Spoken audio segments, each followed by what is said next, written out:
Perkenalkan, saya Ayla Davera, mahasiswa Politeknik Negeri Madiun jurusan akuntansi. Nah, di sini saya dari semester 5. Kira-kira di video kali ini kita mau bahas tentang apa nih teman-teman? Nah, di video kali ini kita akan membahas mengenai salah satu materi kuliah yaitu analisis laporan keuangan, yaitu pada bab penggabungan usaha. Nah, apa aja sih yang bakal kita bahas di video kali ini? Langsung saja kita ke materinya. Jadi di sini kita akan membahas 3 subbab pembahasan. Yang pertama adalah pengertian penggabungan usaha, kedua jenis penggabungan usaha, dan yang ketiga adalah akuntansi penggabungan usaha. Untuk materi yang pertama yaitu pengertian penggabungan usaha. Apa sih penggabungan usaha itu? Penggabungan usaha atau business combination adalah proses penyatuan dua atau lebih perusahaan yang sebelumnya terpisah menjadi satu entitas ekonomi. Hal ini terjadi ketika satu perusahaan mengakuisisi kendali atas saham dan operasi perusahaan lainnya. Nah, dalam kata lain, suatu perusahaan tersebut telah mengakuisisi atau memiliki sebagian besar sekuritas ekuitas satu perusahaan lain ataupun lebih. Penggabungan usaha ini dilakukan oleh perusahaan dengan berbagai alasan strategis nih teman-teman, yang bertujuan untuk meningkatkan kinerja dan daya saing mereka. Nah, sebenarnya untuk alasan penggabungan sendiri banyak sekali ya teman-teman. Namun di sini saya akan meringkas menjadi 3 alasan utama mengapa suatu perusahaan lebih memilih melakukan penggabungan usaha. Yang pertama yaitu untuk memperoleh sumber bahan baku, fasilitas produksi, teknologi, jaringan pemasaran atau pangsa pasar yang tidak ternilai. Nah, untuk alasan yang kedua yaitu untuk memperkuat manajemen dan efisiensi operasional. Nah, cara ini dapat dilakukan melalui penggabungan keahlian dan pengalaman dari kedua perusahaan tersebut, sehingga terciptalah yang namanya efisiensi operasional melalui pengurangan biaya tetap dan overhead.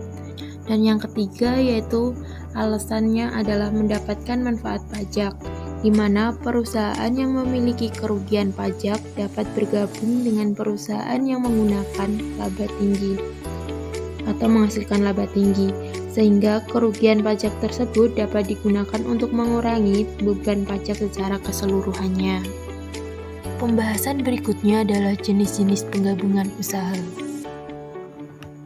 Berikutnya yaitu jenis penggabungan usaha. Untuk jenis penggabungan usaha ini ada 3 ya teman-teman. Yang pertama yaitu merger, yaitu jenis penggabungan usaha di mana hanya ada satu perusahaan yang bertahan, sedangkan perusahaan lainnya dilikuidasi atau dibubarkan. Nah, untuk merger sendiri ada 3 kategori yang pertama yaitu merger horizontal, yaitu perusahaan yang bergabung tersebut menjalankan fungsi produksi dan penjualan barang-barang yang sejenis. Yang kedua ada merger vertikal yang terjadi jika perusahaan yang bergabung tersebut mempunyai hubungan pelanggan dan juga pemasok. Yang terakhir adalah jenis konglomerat, di mana merger ini merupakan kombinasi dari merger horizontal dan juga merger vertikal. Yang kedua ada jenis konsolidasi. Untuk konsolidasi ini merupakan penggabungan 2 atau lebih perusahaan untuk membentuk entitas baru di mana semua perusahaannya yang bergabung menghentikan kegiatan bisnisnya. Nah, yang terakhir adalah akuisisi, proses di mana satu perusahaan mengambil alih sebagian besar atau seluruh saham perusahaan lainnya, sehingga mengubah pengendalian atas perusahaan tersebut. Nah, untuk mempermudah pemahaman kita, di sini ada ilustrasi nih teman-teman. Yang pertama merger, di mana PTA merger dengan PTB membentuk PTA, atau bisa juga membentuk PTB. Nah, salah satunya itu, jadi yang bertahan cuma satu ya, yang salah satunya itu bubar. Dan ilustrasi yang kedua adalah konsolidasi, di mana PTA melakukan konsolidasi dengan PTB, membentuk PTC. Jadi membentuk entitas baru. Nah, yang terakhir adalah akuisisi, di mana PTA akuisisi dengan PTB membentuk PT. Baik, masuk ke subbab yang kedua yaitu yaitu akuntansi penggabungan usaha. Ada 2 standar akuntansi nih teman-teman yang mengatur tentang penggabungan usaha.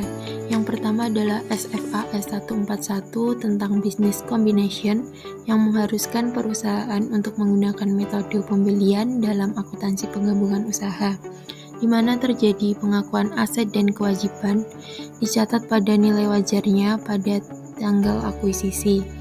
Yang kedua, adanya goodwill yang diakui sebagai selisih antara biaya akuisisi dan nilai wajar dari aset bersih yang diperoleh.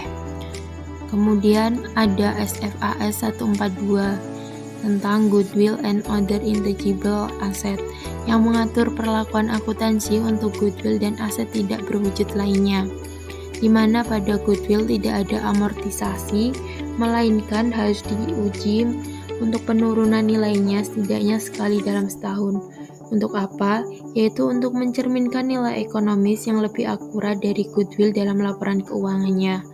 Yang berikutnya yaitu jika goodwill mengalami penurunan nilai, maka perusahaan harus mencatat kerugian tersebut dalam laporan keuangan dengan jurnal kerugian goodwill di debit dan di kredit investasi pada anak perusahaan.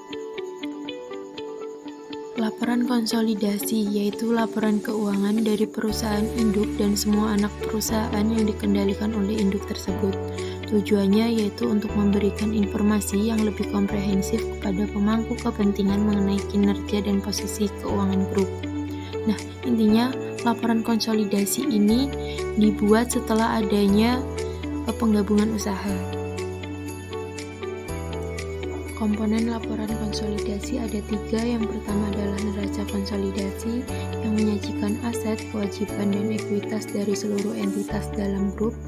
Yang kedua adalah laporan laba rugi konsolidasi yang menggabungkan pendapatan dan beban dari perusahaan induk dan anak perusahaan untuk menunjukkan kinerja keseluruhan. Yang terakhir adalah laporan arus kas konsolidasi yang menggambarkan arus kas masuk dan keluar dari seluruh entitas dalam grup. Untuk mekanisme konsolidasi sendiri, yang pertama ada identifikasi entitas yang dikuasai, yang kedua pengukuran aset dan kewajiban, yang ketiga pengakuan goodwill, yang keempat agregasi instrumen keuangan, dalam kata lain yaitu menggabungkan aset, kewajiban, pendapatan, dan beban anak perusahaan dengan pos yang berhubungan dengan laporan keuangan perusahaan induk.